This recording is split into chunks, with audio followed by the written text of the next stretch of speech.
The glass hit the sink and shattered before she even realized her hand had let go of it. She stood there, water still running, steam fogging the window above the faucet, and for 3 full seconds she didn't move. Didn't breathe. Behind her, in the dining room, laughter continued over the sound of a football game nobody was really watching. Nobody had heard the glass.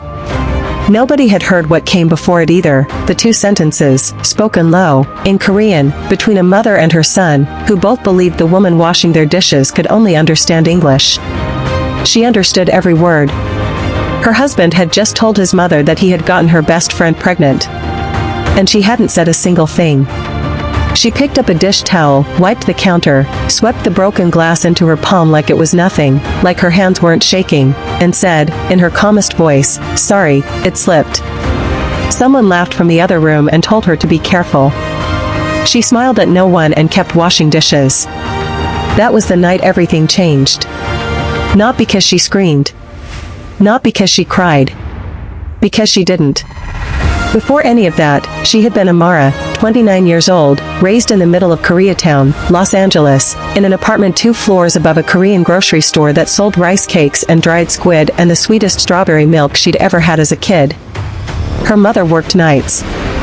Her babysitter was a Korean grandmother named Halmoni Youngja, who spoke almost no English and, out of necessity more than anything, taught 6-year-old Amara how to count, how to complain about homework, how to ask for more rice, all in Korean, before she'd fully mastered cursive in English. By the time she was 12, she was fluent.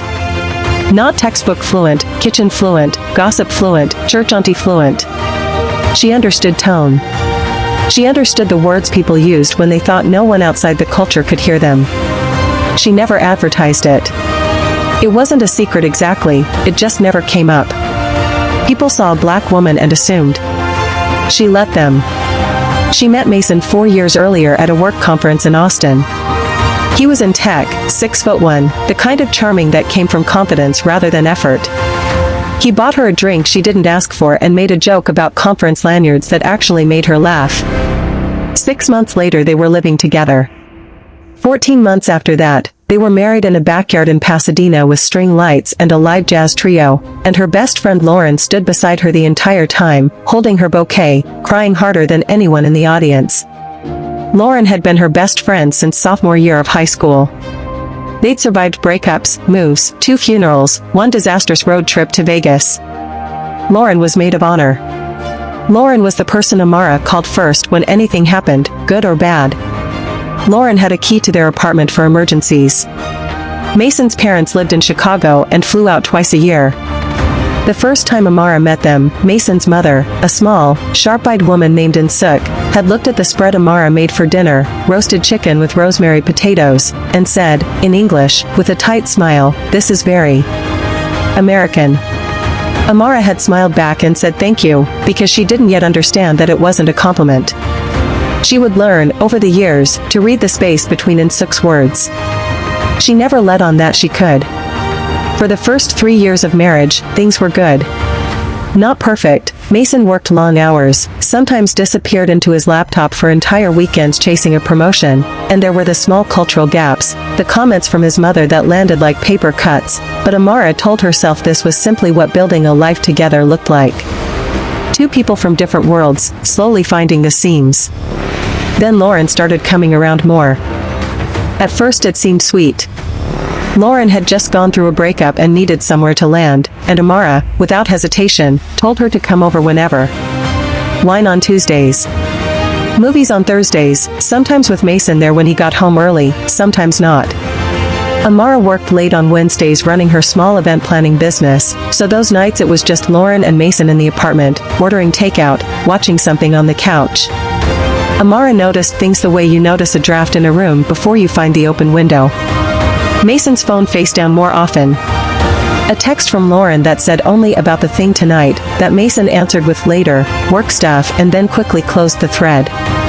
One evening Amara came home to find one of Mason's hoodies balled up on the armchair, and when she asked, Lauren said, laughing, "Oh, I stole that weeks ago, I keep forgetting to give it back," and Amara laughed too and thought nothing more of it. She would replay these moments 100 times later. But in that season of her life, trust wasn't something she interrogated. Trust was just the air she breathed. Then came Thanksgiving. Mason's parents flew in from Chicago 4 days before the holiday, filling the apartment with suitcases, the smell of doenjang jjigae simmering on the stove, and a tension Amara couldn't quite name but could absolutely feel, the way you feel a storm system pressing down before it breaks. Insuk took over the kitchen the moment she arrived, rearranging Amara's spice rack without asking, correcting the way she cut the scallions. Mason's father mostly stayed in the living room with the television. Amara kept smiling. Kept pouring wine. Kept being, as she always was in that house, gracious. On Thanksgiving evening, after the turkey had been carved and the plates cleared, Amara found herself alone at the sink, water running hot over a stack of dishes, steam curling up around her face. She liked this part of hosting, honestly, the quiet after the noise, the chance to just exist without performing. That was when she heard Insuk's voice behind her, low, meant only for her son, speaking in rapid Korean. What are you going to tell her? Amara's hands kept moving. She didn't turn around. She didn't need to. She understood. Mason answered, just as quiet. After the holidays. Lauren is 12 weeks. There was a pause. Amara's stomach dropped through the floor, but her hands, steady, mechanical, kept scrubbing a plate that was already clean. This is a disaster, Insuk hissed. She seems like a good girl. She is, Mason said. That's why I have to do this carefully. I don't want her walking away with everything. The glass slipped from Amara's hand and shattered in the sink. Everyone in the dining room turned. You okay in there? Someone called out. Fine, she called back, voice bright, cheerful, a stranger's voice coming out of her own throat. Soap slipped, that's all. She swept the shards into a paper towel, threw them away, and finished the dishes with her back to the room, her face arranged into something neutral, something safe, while inside her chest something was breaking apart floor by floor. She didn't cry that night. Didn't confront him. Didn't say a single word. She waited until everyone was asleep, Mason beside her, breathing evenly, his hand loosely draped over her waist like nothing in the world was wrong. And then she slipped out of bed, padded to the kitchen table in the dark, opened her laptop, and created a new email account. Nothing dramatic. No subject line yet. Just an empty inbox waiting to be filled. I started preparing, she would say later, describing that night. I didn't cry. I didn't scream. I just started collecting. If you've ever sat frozen at 2 a.m. while your entire life quietly rearranged itself around a truth nobody knew you'd heard, comment below, because this diary entry was written for you. And if you want to see exactly how far Amara was willing to go, make sure you're subscribed, because it only gets colder from here. For the next 6 weeks, Amara lived 2 completely separate lives, and she perfected both of them. In the first life, she was the perfect wife.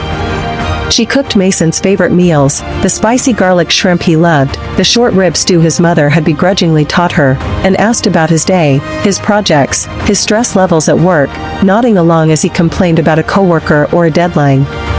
She kissed him goodbye every morning. She left little notes in his laptop bag, the way she always had. She let him believe that nothing had shifted, that the woman he married was exactly who she'd always been. He thought I was in love, she would later say. I was in research mode. In the second life, the one he never saw, she met with a family lawyer on her lunch breaks, a sharp, no-nonsense woman named Denise who listened to everything Amara told her without a flicker of judgment and said, simply, document everything. Dates, times, what you heard, what you see. If there's infidelity and financial deception, we build the case in silence, and we build it airtight.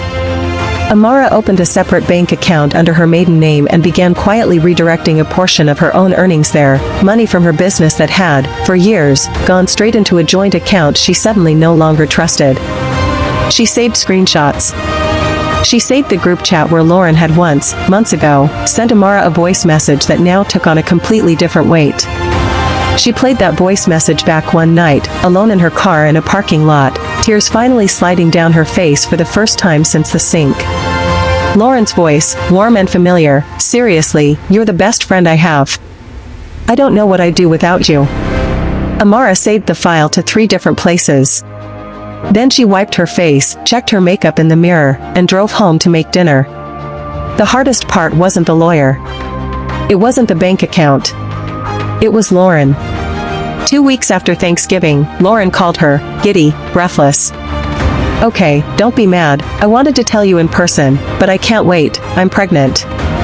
Amara stood in her kitchen, phone pressed to her ear, and felt her entire body go very still. "Oh my God," she said, and her voice came out perfect, surprised, delighted, exactly as it should. "Lauren. That's, wow. Who's the dad?" There was a pause on the line. "It's complicated right now. I'll tell you everything soon, I promise.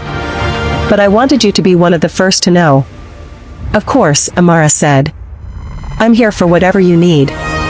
She hung up the phone and stood in her kitchen for a long time, staring at nothing. The following weekend, she invited Lauren over for brunch, and the two of them sat on the couch scrolling through maternity clothes on Lauren's phone, Amara pointing out ones she thought were cute, laughing at the ridiculous baby names Lauren was considering. Every word out of her mouth was warm. Every word cost her something she couldn't get back.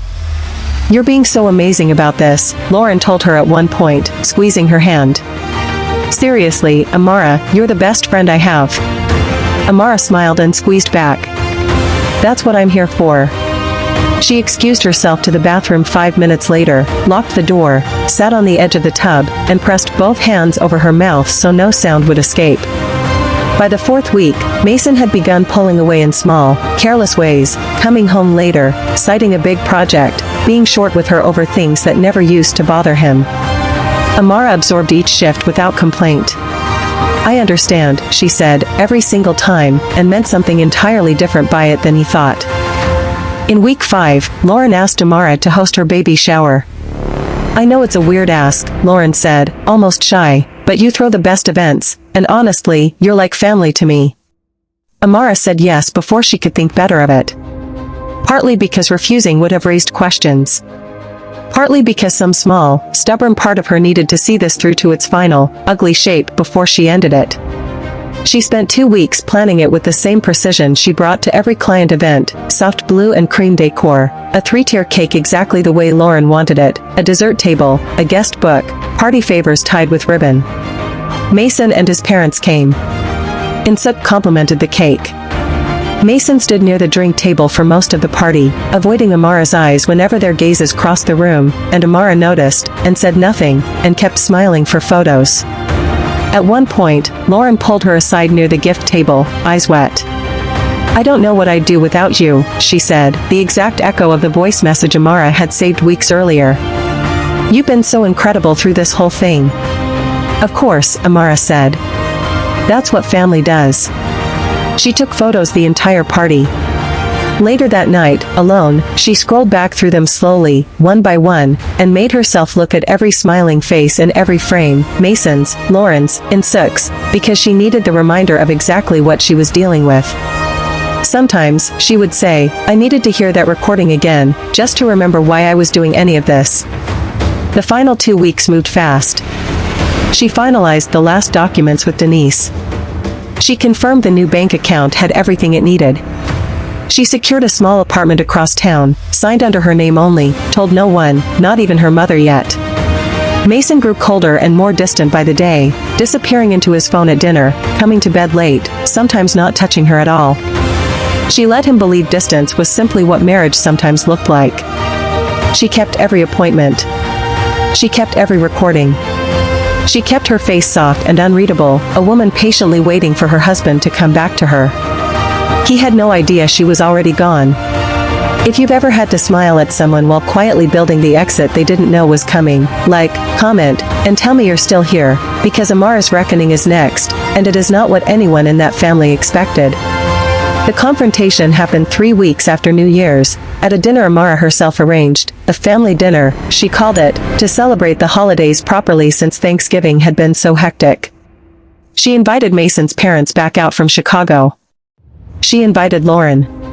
She cooked everything herself, the short rib stew Insuk had taught her, rice, banchan lined up in careful rows, wine poured generously into every glass. She lit candles. She smiled the entire time she moved between the kitchen and the table, and everyone at that table complimented how beautiful everything looked, How lovely she was, what a wonderful host, what a good wife.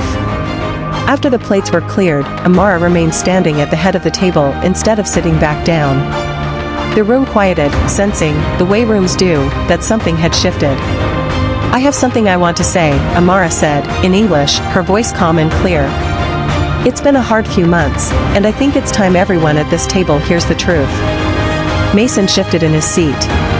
Amara, what? I'm not finished, she said, still calm, and turned to face In-suk directly. Then she switched to Korean, fluent, precise, every syllable landing exactly where she intended. In-suk's face went white. You asked him, at Thanksgiving, standing in my kitchen, what he was going to tell me, Amara continued, in Korean, watching the older woman's composure crack in real time. He told you Lauren was 12 weeks pregnant. He told you he didn't want me walking away with everything. I understood every word. I have understood Korean since I was 12 years old. The table had gone completely silent. Lauren's hand had frozen halfway to her water glass, her face draining of color as the meaning of the words, even without understanding the language, became unmistakably clear from everyone's reactions. You don't understand, Mason started, in English now, panic breaking through. I do, Amara said. I understand perfectly. She pulled out her phone, set it on the table, and pressed play. Lauren's voice filled the room, warm, familiar, damning. Seriously, you're the best friend I have. I don't know what I'd do without you. Then a second recording, the kitchen conversation itself, In-suk's voice, Mason's voice, the words about the pregnancy, the words about not wanting her to walk away with everything, all of it, captured months earlier on a phone Amara had quietly left recording on the counter that Thanksgiving night, tucked beneath a folded dish towel. Lauren began to cry. In-suk stared at the table, unable to meet anyone's eyes. Mason's father looked at his son like he was seeing a stranger. Mason himself sat frozen, mouth slightly open, no words arriving. I'm not here to scream, Amara said quietly, into the silence that followed. I already did my screaming, alone, in a parking lot, months ago. I'm here to tell you that I know. I've known since Thanksgiving. And I've spent every day since then making sure that whatever happens next, I'm not the one who loses everything. She reached for her coat, already draped over the back of her chair, and slipped it on. The lawyers will be in touch, she said. Enjoy the rest of your dinner. She walked out the front door and didn't look back. In the weeks that followed, the truth unraveled the way truths like this always do, messily, painfully, for everyone except the one person who had already prepared for it. Mason lost far more in the settlement than he had ever imagined he would. The financial trail Amara had documented for months, leaving him with almost no ground to negotiate from. Lauren, humiliated and abandoned by nearly everyone who'd once called her a good friend, moved out of state before the baby was born. In-suk stopped speaking to her son for the better part of a year, unable to reconcile what she'd witnessed at that table with the version of her family she'd always believed in. Amara moved into her new apartment, small, quiet, entirely hers, with nothing but what she'd carefully packed over 6 patient weeks. The first night there, she sat on the floor because the furniture hadn't arrived yet, ate takeout straight from the container, and cried for the first time in months without needing to hide it from anyone. But underneath the grief was something steadier. Something that felt, for the first time in a long while, like the ground beneath her feet actually belonged to her. They thought my silence was weakness, she said, months later, looking back on all of it. It was strategy. Growing up in Koreatown didn't just teach me a language. It taught me how to listen, really listen, to the things people say when they think no one who matters is paying attention. If you've ever had to smile while your entire world was quietly falling apart, this diary entry was written for you. If Amara's story moved you, hit that like button right now, drop a comment telling me what you would have done in her position, and subscribe, because entry 2 is coming, and it goes even deeper than this one did. Sometimes the quietest person in the room knows the most.